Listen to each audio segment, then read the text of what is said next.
Okay, today we're talking about lesson 4.27, module 4, lesson 27. Laksha and Alona would like you to know that she has given you your eraser back and she likes it very much.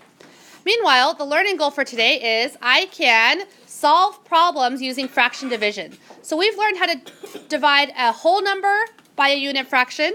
We've also learned how to divide a unit fraction by a whole number. Give me a thumbs up if you feel good about doing those two division types. Very good. However, as we've discussed, in real life, do we come across, like, on the track, 2 divided by 1/2? No. But do we have to be able to do these math skills in real life? Yeah. So today we're going to solve real-world problems, real-life problems, to show you how these math concepts are used in real life. Does that make sense? Good.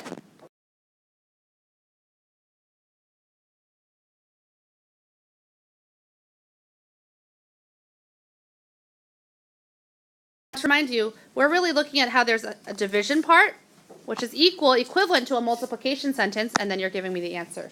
So 1 divided by 1/3 equals? Thanks. 7 divided by 1/3 equals? 7 times 3 equals 21. 9 divided by 1/4 equals? 9 times 4 equals 36. Okay. 8 divided by 1/8 equals? 8 times 8 equals 64. Now, are the products, the answers, getting bigger or smaller than the original whole? They're all getting bigger, aren't they? But I thought when you divide something, doesn't it get into smaller pieces? In this case, when we divide by something that's smaller than 1, it gets bigger. Because let's take a look. Let's look at the first example. 1 divided by 1/2. Why is it 1 times 2? Well, as we remembered, because I'm seeing how many 1/2 size sections fit in 1. And how many 1/2 size sections fit in 1? 2. Okay? Or another way to think of that is 1 is half of what number? 1 is half of what number? 2. So remember how we proved using tape diagrams why the multiplication sentence is equivalent to the division equation. Yes? Do you guys remember that? Yes. Very good. Now let's switch it where we have the whole as a unit fraction and the divisor as a whole number. This is what we were talking about yesterday. So let's take a look at this example. Now we have 1/2 divided by 2. So if I were to draw a tape diagram, and this is 1, this is half, yes? Now I want to divide that half into how many sections? 2. So would you agree that this section right here, is that what we're trying to find? No. Is that half of 1/2? Yes. So therefore, 1/2 divided by 2 is equal to what multiplication sentence? 1/2 times 1/2, which is? 1/4. Do you guys see that? Okay, let's try this next one. This time I still have 1/2, right? But I'm dividing it into how many sections? 3. So I'm looking for this section, which is what fraction of what? 1/3 of 1/2. 1/3 of 1/2. So therefore, 1/2 divided by 3 is equal to? 1/3 times half. 1/3 times 1/2. Is that the same thing as 1/2 times 1/3? Yeah, which is equal to? 1/6. Okay, let's use what we just proved using tape diagrams to write just the multiplication sentence. We could say 1/2 divided by 4 is the same as what of what? 1/2 times 1/4. Right, because it's the same as 1/4 of 1/2. So it's going to be 1/2 times 1/4, which is? 1/8. Okay, and then be careful. Is this the same as 1/2 of 1/4, or is it the same as 1/4 of 1/2? Yeah. So over here, this is going to be 1/7 of 1/2, which is the same as 1/2 times 1/7, which is 1/14. What I hear Reagan saying is over here, for the unit fraction divided by a whole number, the whole number becomes a unit fraction because this becomes the denominator. Do you guys see that? Yes. Did the divisor become a unit fraction? So the divisor becomes the denominator in a unit fraction. What about for a whole number divided by a unit fraction? Alina? The divisor for the unit fraction becomes the numerator, and it becomes a whole. Yeah. So we multiply the whole by the denominator of the divisor. Do you guys see that? Today I'm going to teach you about a word called reciprocal. Everyone say reciprocal. So a reciprocal means opposite. Okay? So if I have a fraction, like 1/2, the reciprocal is 2 over 1. If I have a fraction like 3/4, the reciprocal is 4 over 3.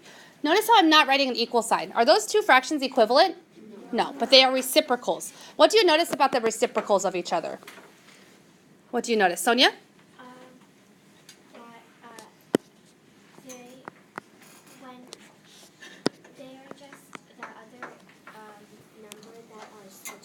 Do you see how the numerator and denominators flip?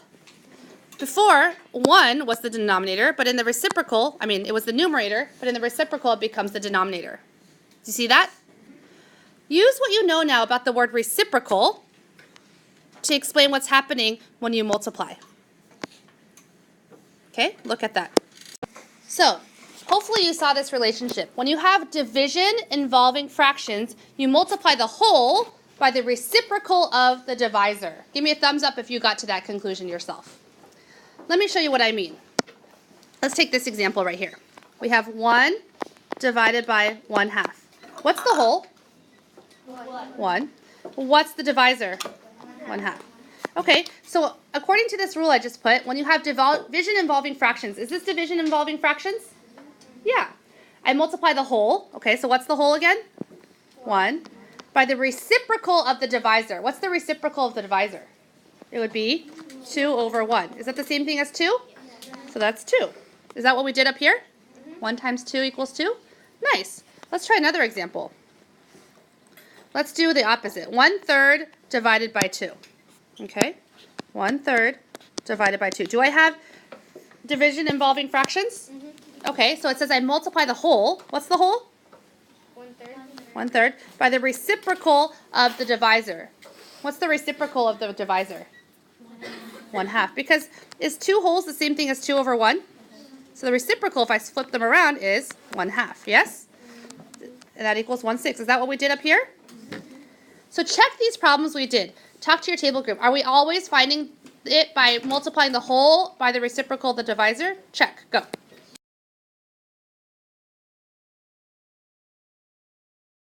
So in this question, we're trying to figure out how many guests she can serve with all of her cakes. And the important information that we're going to circle together as a class, now that we've underlined what the question is asking together as a class, that's your cue to underline and circle things. We know that she has 3 cakes altogether, and she cuts each cake into quarters because each guest is going to get 1/4. So what's going on? Well, she has 3 cakes, and she's going to cut each one into quarters. And then we have to figure out how many guests she can serve. That's 1, 2, 3, 4, 5, 6, 7, 8, 9, 10, 11, 12. So how many guests can she serve? 12. Nice. But let's actually take that one step further. We drew a model to support our answer, but let's also write a number sentence. So what's our whole? How many cakes does she have altogether? 3. And what size pieces does she want to cut them into? She wants to divide them into, Ben? 4ths. So we have to do 3 divided by 1/4. Is that a complete number sentence? No, it's only 1/3 of a complete number sentence. We need the multiplication next. We know that we have to multiply the whole by the reciprocal of the divisor. What's the reciprocal of the divisor here, Itai? 4. 4 over 1, which is 4. Good. And so the answer is 12. Now, how do we know our answer is reasonable? If she has 3 cakes and she wants to cut each one into 4 pieces, should the answer be bigger or smaller than 3? Bigger. Bigger. So because we know that our answer should be bigger than 3, and 12 guests is the full answer, is bigger than 3, we know our answer is reasonable.